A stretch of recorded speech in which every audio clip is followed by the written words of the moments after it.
The box arrived on a Tuesday, carried by a boy whose face was smudged with the fine red dust that coated everything in Prosperity Wells. He set it on the porch with a soft thud that seemed too heavy for its size, collected the coin Maeve offered, and was gone before she could ask who had sent it. For a long moment, she simply stood there, her hand on the screen door, looking at the plain pine crate. It was unmarked, bound with twine rather than nails, as if meant to be opened with ease. Her sister, Clara, came to stand beside her, wiping her hands on her apron.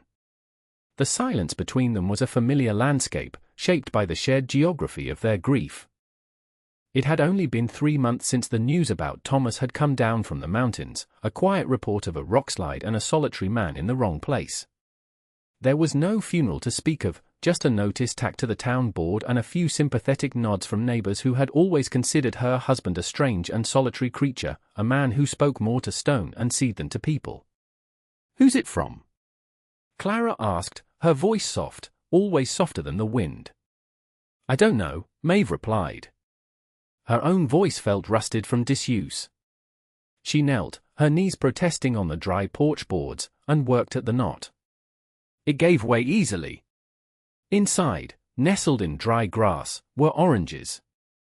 Not the pale, bruised kind that sometimes made their way west on the train, but globes of impossible, vibrant color, their skin pitted and gleaming with a faint, dewy sheen as if they had just been picked. The scent rose to meet her, a fragrance so rich and sweet it felt like a memory of a place she had never been. It was the smell of sunshine and water, of life that did not have to fight for every breath. It was the smell of everything this harsh, wind-scoured land was not. Clara gasped, a small, sharp intake of air. Maeve lifted one, its weight a surprise in her palm. It was heavy, full, and warm from the sun it must have so recently left. There were a dozen of them, a perfect dozen, a fortune of fruit in a town where a withered apple was a luxury. They were an act of impossible grace, an arrival that made no sense. She held the orange to her nose, inhaling the scent that was a question without an answer. "Thomas," Clara whispered, the name hanging in the air between them. Maeve did not answer. She could not connect the man she remembered, a man of calloused hands, quiet resentments, and a distance that grew wider with each passing year, to this offering of pure, unblemished beauty. It felt like a message from a stranger, written in a language she had never been taught.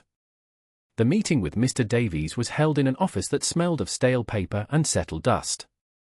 Light struggled through the tall, grimy window, illuminating the air in thick, hazy columns.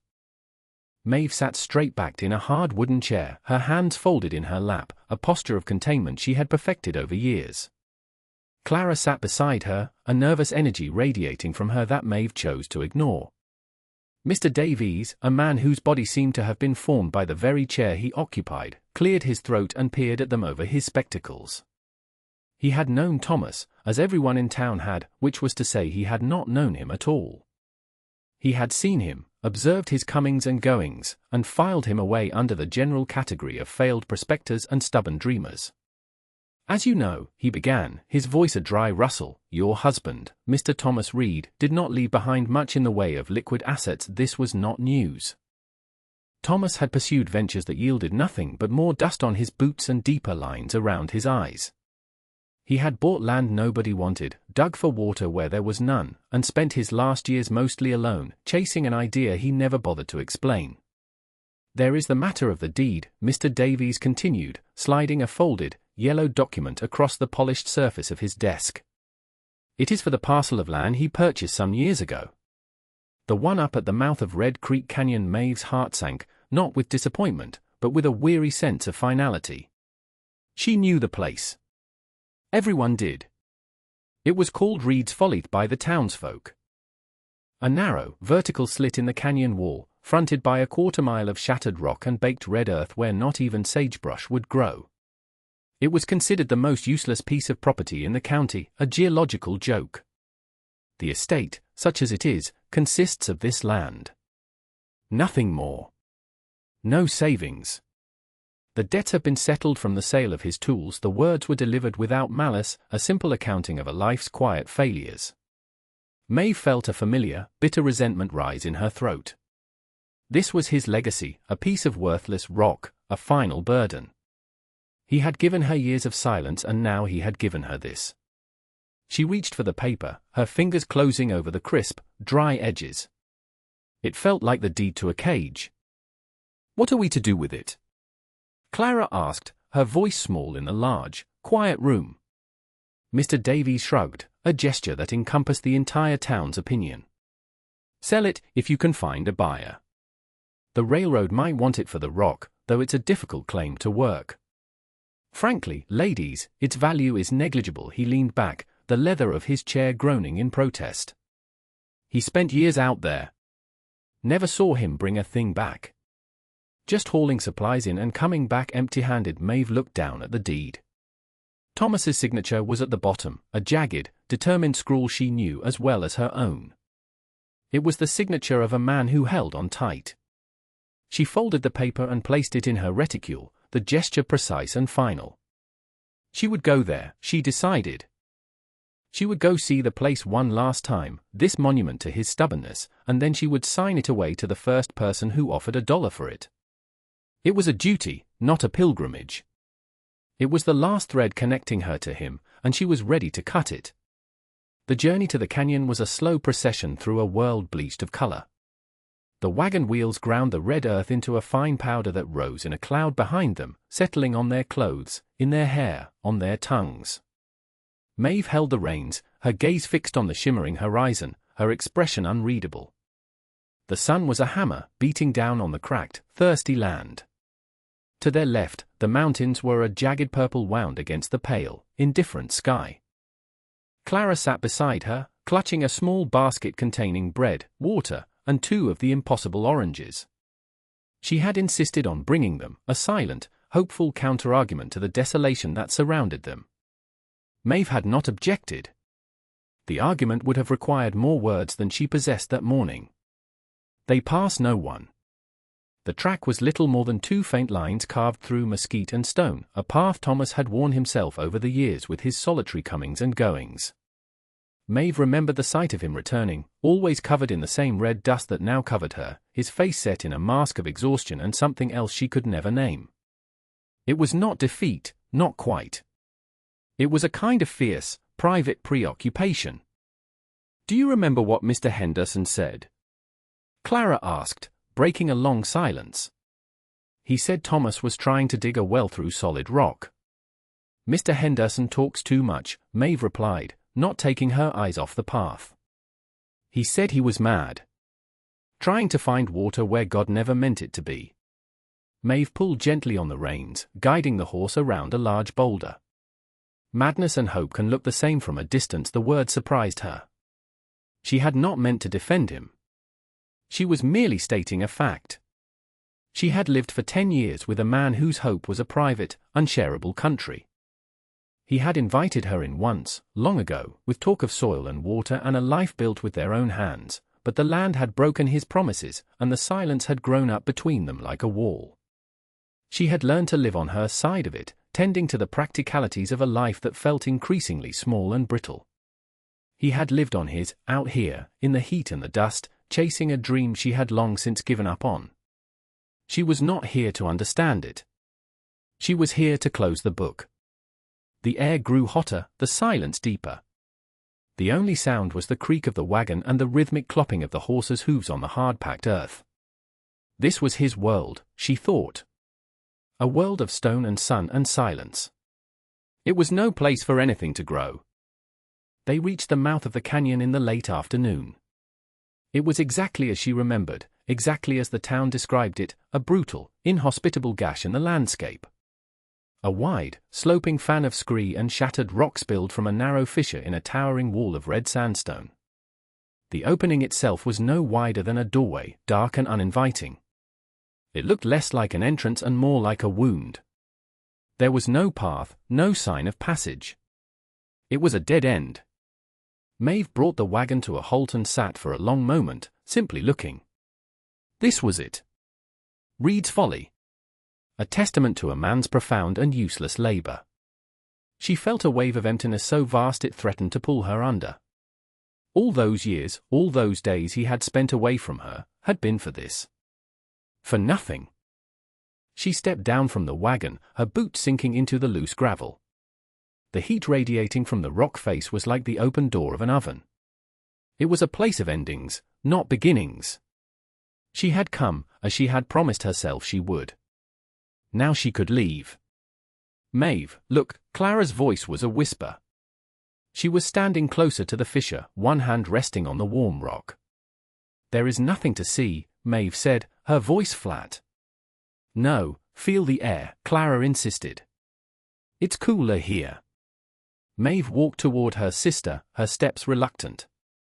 It was true. A steady, cool breath of air was exhaling from the dark opening, a stark contrast to the baked heat of the canyon floor. It carried with it a faint, almost imperceptible scent of damp earth and something else, something green and alive. It was impossible. She moved closer, placing her own hand on the rock beside the opening. The stone was smooth, not jagged, worn down as if by the passage of many hands. And at her feet, nearly hidden in the shadows, was a single flat stone, set into the gravel like a doorstep. It was deliberate. It was an invitation. Below the stone, almost invisible, a thin, dark line of moisture stained the ground. Faintly, from deep within the rock, she thought she could hear a sound. It was not the wind. It was a low, steady murmur, a liquid whisper. The sound of moving water. For the first time that day, a feeling other than weary resignation stirred within her. It was a flicker of profound and unsettling curiosity. She looked at Clara, whose eyes were wide with a question that mirrored her own. Without a word, Maeve stepped over the threshold stone and into the darkness. The transition was absolute. One step took her from a world of blinding sun and burning rock into a place of cool, green shadow. The temperature dropped by 20 degrees. The air was heavy with the scent of wet stone, moss, and a sweetness that made her dizzy. It was the smell from the box of oranges, magnified 100 times. For a moment, her eyes, accustomed to the glare, could see nothing. She stood still, letting the darkness resolve itself into shapes. The narrow passage opened almost immediately into a space that defied all logic. It was a secret world, carved from the heart of the rock. The canyon was not a slit but a long, deep corridor, perhaps 50 feet wide, with sheer sandstone walls rising hundreds of feet on either side to a thin ribbon of blue sky. And it was alive. A small, clear stream, no wider than her two hands, ran down the center of the canyon floor, guided by a channel of meticulously laid stones. On either side of the stream, the ground was a tapestry of impossible green. Rows of young trees, their leaves a vibrant, healthy emerald, were planted in neat, terraced beds that climbed the lower slopes of the canyon walls. Their branches were heavy with globes of orange and yellow fruit. Orange trees. Dozens of them. Between them were fig trees, their broad leaves creating a canopy of shade, and bushes laden with dark berries. The ground beneath was not rock but rich, dark soil, planted with rows of herbs, mint, rosemary, thyme, whose mingled scents perfumed the air. Wildflowers grew in thick clusters along the water channel, bluebells, Indian paintbrush, and a delicate white flower she did not recognize. It was a garden. Not just a garden, but a paradise, a hidden Eden coaxed from the stone. The scale of it was staggering. The sheer, unceasing labor it represented silenced her. Every stone in the water channel, every terraced bed, every shovelful of soil had been brought here, shaped, and tended by one man's hands. Clara stepped up beside her, her breath catching in her throat. "Oh, Maeve," she whispered, her voice filled with a wonder that bordered on reverence. "It's real." Maeve could not speak. She walked forward, her boots silent on the soft, damp earth. She reached out and touched the leaf of an orange tree. It was cool and smooth. She ran her fingers along the carefully fitted stones of the irrigation channel, feeling the steady, patient pulse of the water flowing through it. This was where he had been. This was what he had been doing while she had been measuring out their life in teaspoons of bitterness and resentment back in town. He had not been chasing a fantasy, he had been building a world. A slow, quiet anger began to uncoil within her, but it was not directed at him. It was directed at herself, at her own blindness. She had seen the calluses on his hands, the weariness in his bones, and had called it failure. She had mistaken devotion for neglect. She followed the stone path as it wound deeper into the green, the sound of the water a constant, gentle companion. At the far end of the canyon, tucked against the back wall, was a small cabin built from the same red stone as the walls that sheltered it. A thin curl of smoke rose from its chimney, as if someone was still home.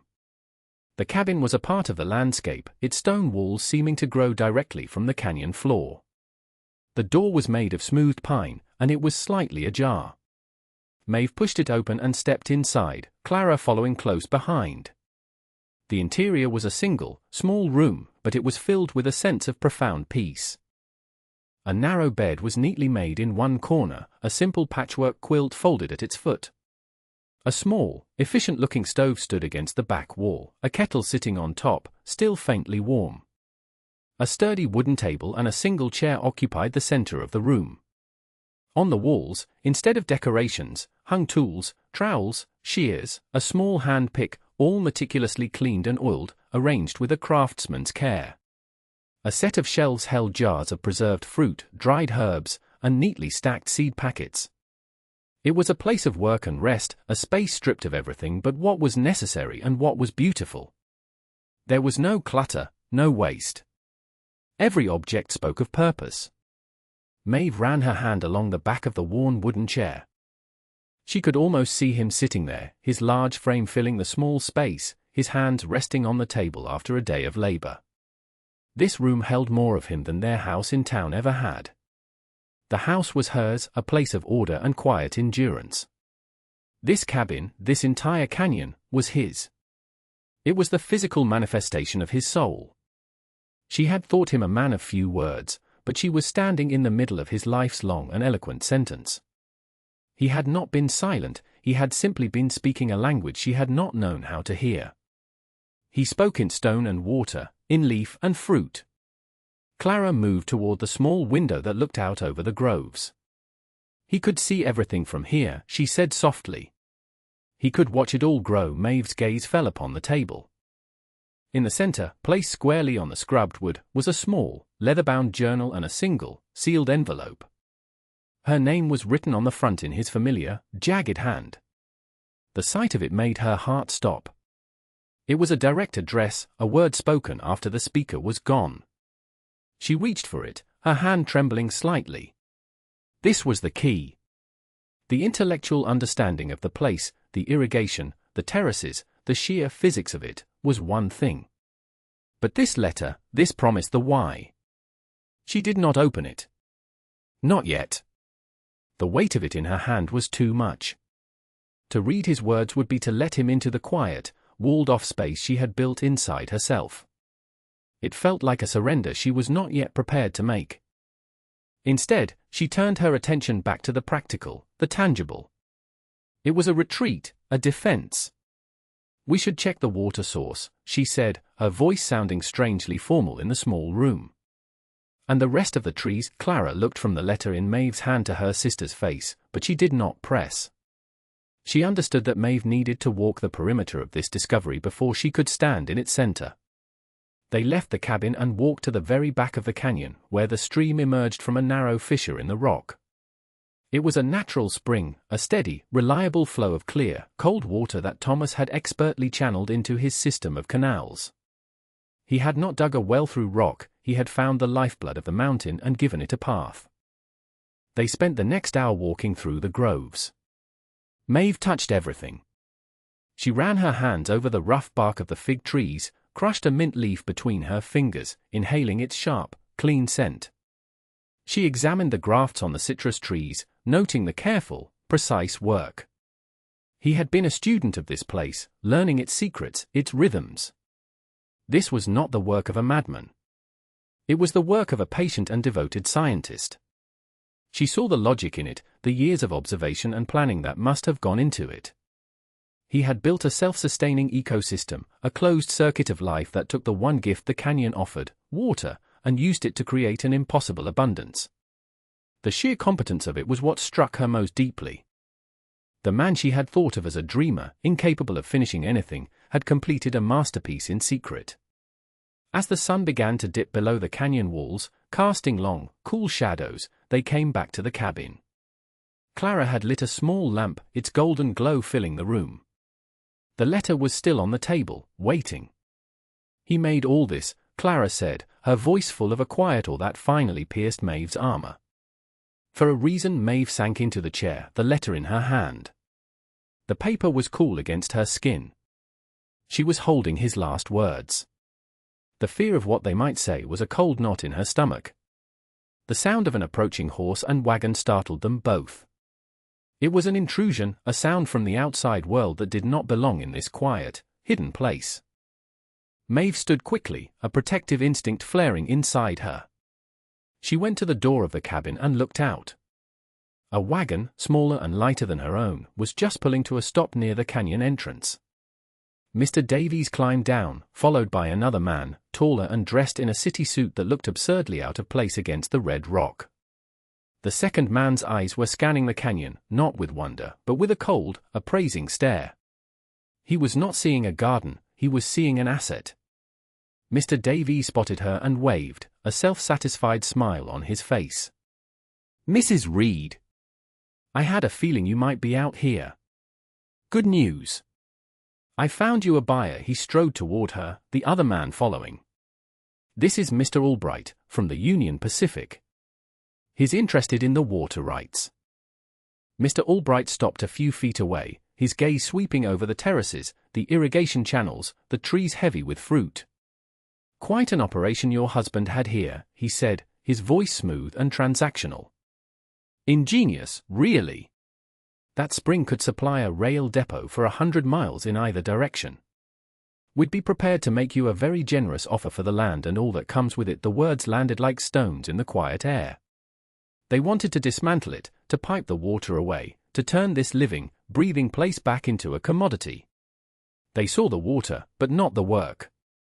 They saw the value, but not the love. A fierce, cold anger rose in Maeve, an emotion so pure and strong it surprised her. This place was not for sale. It was not a collection of assets. It was a testament. It was a letter written in earth and stone, and she had not even finished reading it yet. "The land is not for sale," she said, her voice low but perfectly steady. Mr. Davies looked at her, his smile faltering. "Now, Maeve, let's be practical. An offer like this won't come again. Think of what you could do with the money. A new life." "I have a life," Maeve said, her eyes not leaving Mr. Albright's. "Here." Mr. Albright's expression hardened slightly. "Everything has a price, Mrs. Reed. We will make it worth your while. We can have the paperwork drawn up by the end of the week." He spoke as if her refusal was a mere formality, a part of the negotiation she did not yet understand. He saw a poor widow, alone and in grief, and assumed she could be bought. He did not see the woman who had just inherited a kingdom. "You should think it over," he added, before turning to leave. Mr. Davies lingered for a moment, a look of baffled frustration on his face, then scurried after him. Maeve watched them go, the sound of their wagon fading until the only sound left was the gentle murmur of the stream. She stood in the doorway of the cabin, a sentinel guarding a secret world. The threat had not frightened her. It had clarified everything.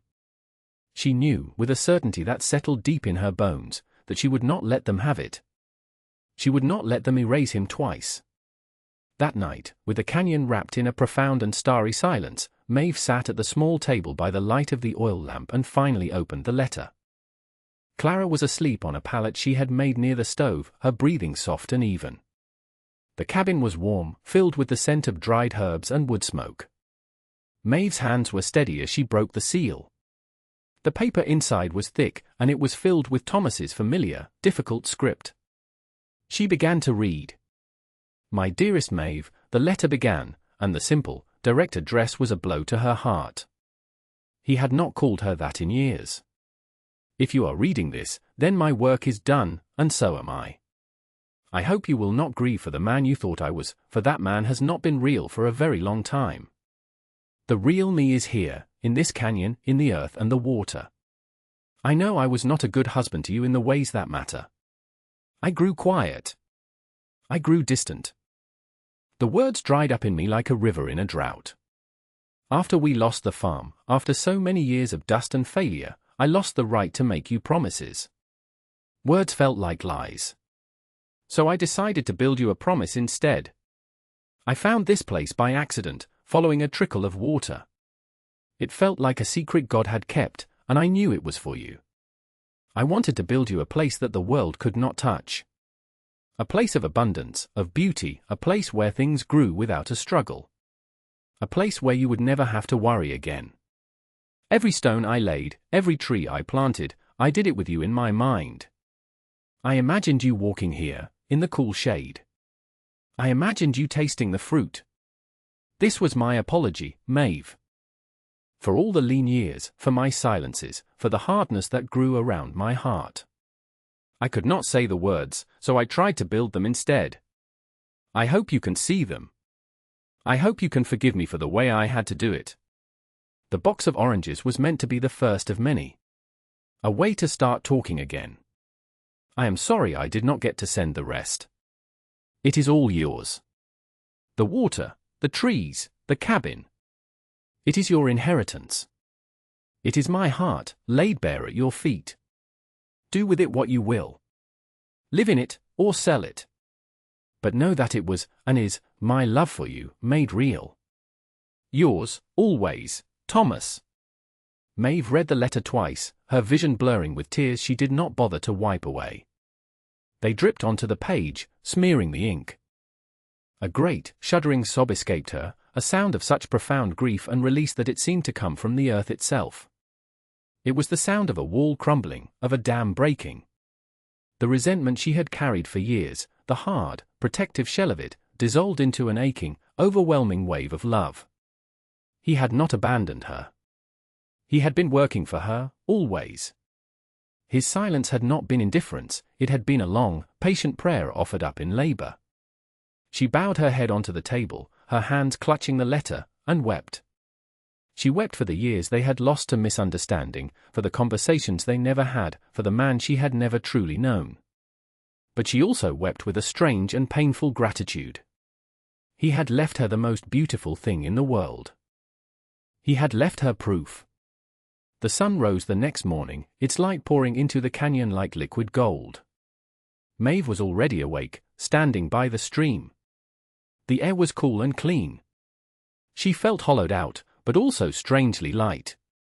The grief was still there, a deep, resonant ache, but it was no longer bitter. It was clean. When Clara woke, she found Maeve in the groves, her hands gently checking the leaves of a young orange tree. She did not need to ask if Maeve had read the letter. She could see it in her sister's face. There was a stillness there, a quiet resolution that had not been there before. "Good morning," Maeve said, her voice clear. "Good morning," Clara replied, coming to stand beside her. "What will we do?" Maeve looked around at the green, sheltered world her husband had built. She thought of Mr. Albright and his talk of water rights and money. She thought of the town and their pitying glances. They knew nothing. This place was not an asset to be liquidated. It was a life to be lived. It was a conversation to be continued. "We will stay," Maeve said. It was not a question or a debate. It was a statement of fact. A decision made. Clara smiled, a radiant, relieved expression that lit up her whole face. She reached out and squeezed Maeve's arm. Later that morning, Maeve took one of the oranges from the basket. She sat on the stone step of the cabin, the sun warming her back, and slowly peeled it. The zest sprayed into the air, a sharp, sweet perfume. The fruit inside was perfect, the color of a sunset. She broke off a segment and put it in her mouth. The taste was an explosion of sweetness and light, a flavor so pure and intense it was almost painful. It tasted of water and sun. It tasted of patience. It tasted of love. She closed her eyes, and for the first time in a very long time, she felt like she was home. The work would be hard, but it was good work. It was his work, and now it was hers. She would tend his garden. She would keep his promise.